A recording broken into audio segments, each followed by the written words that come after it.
안녕하세요. 인생 후반전을 위한 가장 현실적인 학교, 어른학교입니다. 오늘은 연금 이야기입니다. 하지만 단순히 연금의 종류를 설명하는 시간이 아닙니다.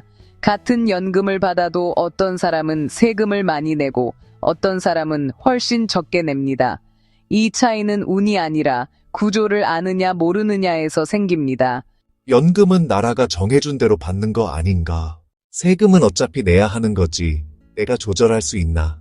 하지만 실제로는 다릅니다. 연금에는 세금이 많이 붙는 방식이 있고 거의 붙지 않는 방식이 있습니다. 또 언제 받느냐, 어떤 순서로 받느냐에 따라 평생 내는 세금이 달라집니다. 문제는 많은 분들이 이 구조를 모른 채 자동으로 시작한다는 것입니다. 그래서 같은 돈을 받아도 누군가는 조용히 손해를 보고 누군가는 합법적으로 세금을 줄입니다. 연금을 이해하려면 먼저 큰 틀부터 봐야 합니다. 우리가 받는 연금은 크게 세 가지입니다. 국민연금, 퇴직연금, 그리고 개인연금입니다. 국민연금은 국가가 운영하는 기본연금입니다. 대부분 자동으로 수령이 시작되고 연금소득세가 적용됩니다. 금액이 크지 않더라도 다른 소득과 합쳐지면 과세 대상이 됩니다. 퇴직연금은 회사에서 쌓은 돈입니다. 여기서 많은 분들이 가장 큰 실수를 합니다. 퇴직할 때 한 번에 받는 것이 편하다고 생각하고 일시금으로 받아버립니다. 하지만 이렇게 받는 순간 세금이 한꺼번에 크게 나갈 수 있습니다. 반대로 연금 형태로 나누어 받으면 세율이 낮아지고 세금 부담이 분산됩니다. 개인연금은 본인이 준비한 연금입니다. 연금저축, IRP, 연금보험 같은 것들이 여기에 해당합니다. 이 부분이 바로 연금 절세 전략이 가장 크게 갈리는 지점입니다. 결국 핵심은 이것입니다. 어떤 연금에서 어떤 순서로 어떤 방식으로 받느냐, 이 세 가지가 평생 세금을 결정합니다. 연금 절세에는 복잡한 비법이 있는 것이 아닙니다. 원칙은 아주 단순합니다. 첫째, 연금은 가능하면 한 번에 받지 않고 나누어 받는 것이 유리합니다. 퇴직연금을 일시금으로 받으면 세금이 한 번에 크게 붙을 수 있습니다. 하지만 연금으로 쪼개면 같은 돈이라도 훨씬 낮은 세율이 적용되는 경우가 많습니다. 둘째, 세금이 많이 붙는 연금부터 먼저 받는 것이 좋습니다. 과세가 높은 연금을 먼저 소진하고 비과세나 저과세 자산은 뒤로 미루는 것이 기본 구조입니다. 셋째, 소득이 적을 때 연금을 받는 것이 유리합니다. 연금 소득은 다른 소득과 합산됩니다. 즉 아직 일하고 있을 때 연금을 많이 받으면 세율이 올라가고 소득이 줄어든 뒤에 받으면 세금이 내려갑니다.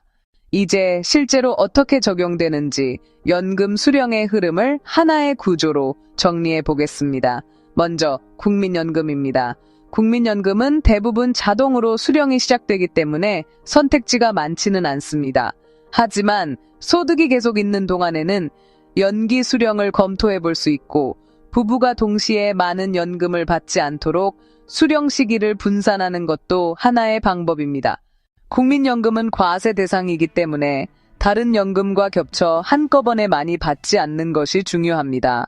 다음은 퇴직연금입니다. 여기서는 원칙이 명확합니다. 특별한 사정이 없다면 퇴직연금은 연금 형태로 받는 것이 기본입니다. 일시금으로 받는 순간 세금이 크게 나가고 이후 자산을 잘못 운용하면 회복도 어렵습니다.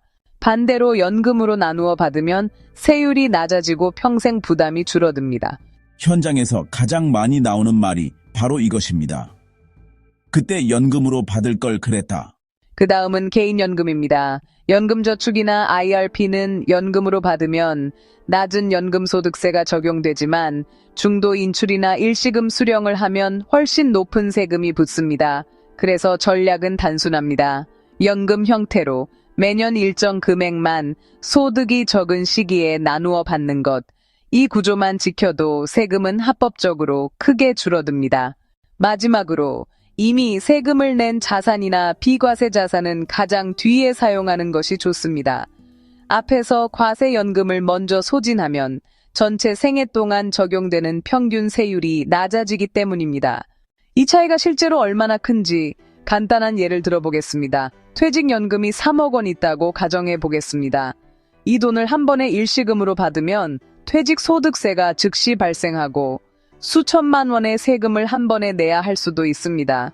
반면 연금으로 나누어 받으면 매년 일정 금액만 수령하게 되고 낮은 세율이 적용되어 세금 부담이 장기적으로 크게 줄어듭니다. 같은 돈이지만 구조에 따라 결과는 완전히 달라집니다. 그런데도 많은 분들이 놓치는 포인트가 있습니다. 연금 개시 시기를 소득 구조에 맞게 조정했는지, 배우자와 동시에 많은 연금을 받고 있지는 않은지, IRP나 연금저축을 연금으로 받고 있는지, 임대소득이나 이자소득과 합쳐져 세율이 올라가고 있지는 않은지, 그리고 상속과 연결되는 구조까지 함께 고려하고 있는지, 이 중 하나만 놓쳐도 세금은 눈에 띄지 않게 새어나갑니다. 그래서 오늘 꼭 기억하셔야 할 문장은 이것입니다. 연금은 금액보다 구조가 중요합니다. 언제 받느냐, 어떻게 나누느냐, 어떤 연금부터 쓰느냐에 따라 평생 세금은 완전히 달라집니다. 오늘 수업을 한 줄로 정리하면 이렇습니다. 연금은 단순한 노후 수입이 아니라 노후 세금을 설계하는 도구입니다. 일시금보다 연금 분할이 유리하고 과세가 높은 연금부터 먼저 소진하며 소득이 적을 때 받도록 구조를 맞추는 것. 이 세 가지만 지켜도 결과는 달라집니다. 여러분의 인생 후반전이 불필요한 세금이 아니라 현명한 구조로 지켜지기를 바랍니다. 여기가 바로 인생 후반전을 위한 가장 현실적인 학교, 어른학교였습니다. 다음 시간에는 노후의 돈 세는 구조, 보험 구독 자동 결제 점검법을 다루겠습니다. 다음 수업에서 다시 뵙겠습니다. 감사합니다.